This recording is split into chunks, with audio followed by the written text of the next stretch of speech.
Rob here at etrailer.com, and today you're going to be taking a look at the front SumoSprings on our 2016 Coachmen Mirada Motorhome.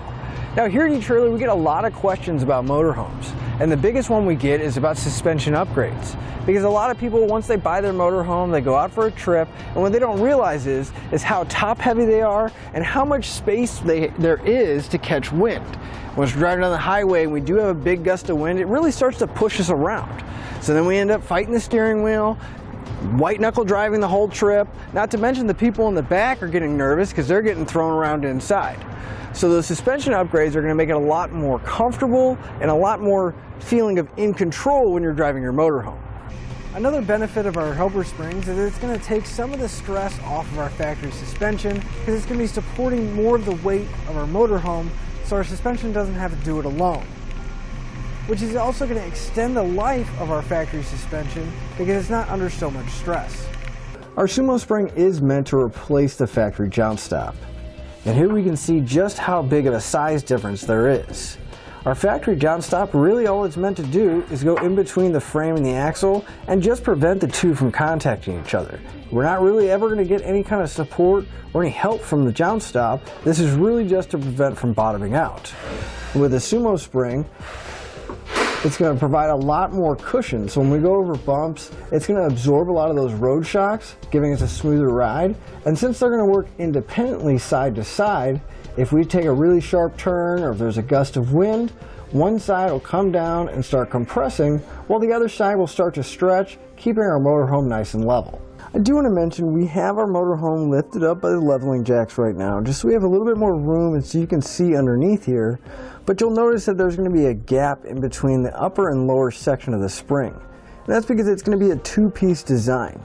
And what that's going to do for us is it's going to give us unlimited suspension travel. Unlike some of the other springs where it may be a one-piece design, well, that provides enough cushion for us, but the rebound, we're going to end up stretching that spring, and since it would be one piece, you're limited on how much you can stretch.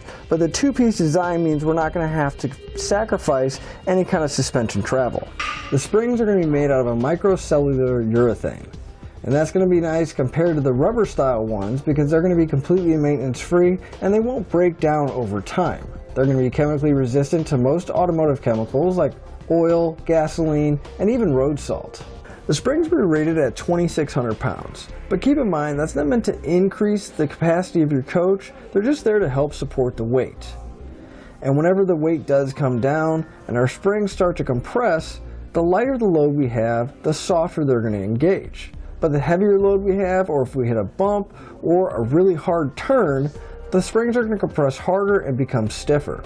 Now, the nice thing is that we don't have to worry about any nearby components because they're going to have very minimal side expansion. To begin your installation, you want to park your motorhome in a nice level flat ground. We're going to apply the parking brake, and then we're going to use our leveling jacks to just raise up the front end just enough that we have a little bit of a stretch in the suspension, but the front tires and the rear tires can all still stay on the ground. Now we'll move underneath and start taking our components off. We'll start by coming to the front axle, and if we look directly up on the frame, we're going to find our factory jaunt stop. We're going to need to remove this, so you're going to want to grab a 13mm socket and a short extension, and we'll come in right from the bottom of the jaunt stop. There's going to be a nut on the inside of the frame, so we're going to want to grab a 15mm wrench, and we'll hold the nut with the wrench while we loosen up the bolt on the bottom.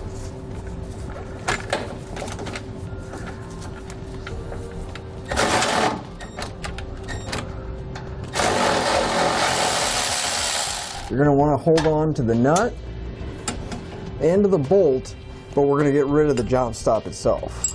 So we can grab our upper bracket out of the kit. Now you notice it's going to have these two little tabs on the end of it, and those are going to catch on the side of the frame just like that. We'll have a large hole in the center and two on either side of it.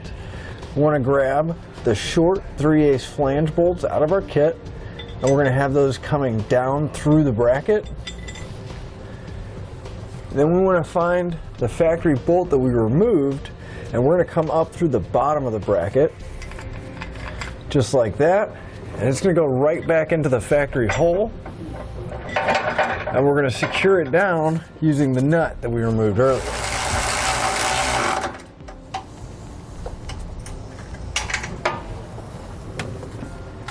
We're going to grab the upper section of our spring now, and this is going to be the one that has the 4 holes on top. We'll have a large hole in the bottom here.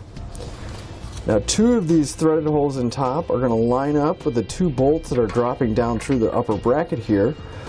So we're just going to line them up. And then you want to just loosely get it started. A couple threads on each one of those bolts. Just enough so we can have the spring hang like this, and we'll come back and tighten them up. And with the bolts loosely installed, I'm going to grab a 9/16 ratcheting wrench. And I'm going to slowly tighten these up.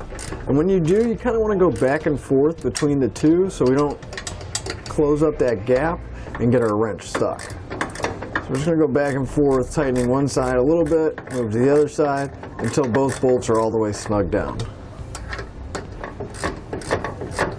At this point, we can grab our lower bracket and the lower section of our spring. We're only going to have 1 hole, and it'll have this kind of nub sticking up on top. Now our lower bracket, you'll notice it's going to have a section that's coming down, and on the other side it'll have kind of an L shape to it. That L shape needs to be going towards the back of the motorhome, and this section should be going towards the front. So since we're on the driver's side, we're going to use the inner slotted hole. We'll pass our bolt through. Then we'll take our spring. We're just going to loosely get the bolt started. We don't want to tighten it down too much. We still want plenty of movement in there so we can slide that spring back and forth. We can take our upper bracket and we're going to go underneath, setting it right on top of our leaf spring. And that front section here that's notched out should go right over the top of that leaf spring, kind of lock it into position here. Now you'll notice that our spring is still loose, and this is why. It's because we want to find out exactly where it needs to sit so it can line up with that upper one. Now that we know where that spring needs to sit, we can lift up the lower bracket, keeping it in that position. Then I'm going to come back using a 9/16 wrench, and I'm going to tighten up that nut on the bottom to where the spring won't move around anymore. And once that's all snug, you'll notice that we're going to have 4 square holes.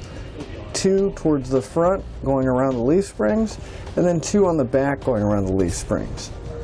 On the front, we're going to grab the long carriage bolts out of our kit. We're just going to drop them down till there's squares and gauge the hole on the bracket. And then on the back side, we'll take the shorter carriage bolts and do the same thing and just drop them down and let them hang.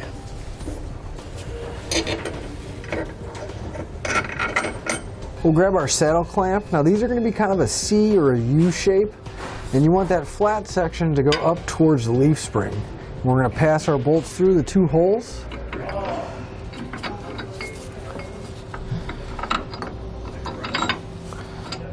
Once we have them coming up, we'll grab one of the flange nuts out of our kit. We're going to just loosely get these started until we have all the hardware in place.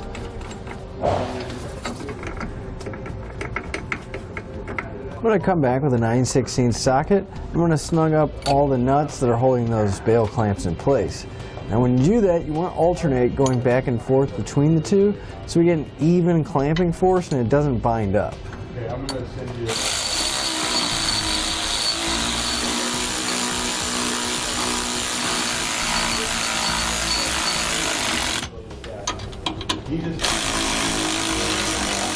And with this side fully on and tightened up, we can repeat the same process on the other side. On the passenger side, the only thing that's going to be different is if we look at the frame, it's going to be closed off. So we're not going to be able to get a wrench to hold the nut in there, but the nut is welded to the inside of the frame. So that's going to stay there, and we'll just remove the factory jaunt stop and bolt and reuse the bolt to mount the bracket. That'll finish up your look at the front SumoSprings on our 2016 Coachmen Mirada Motorhome.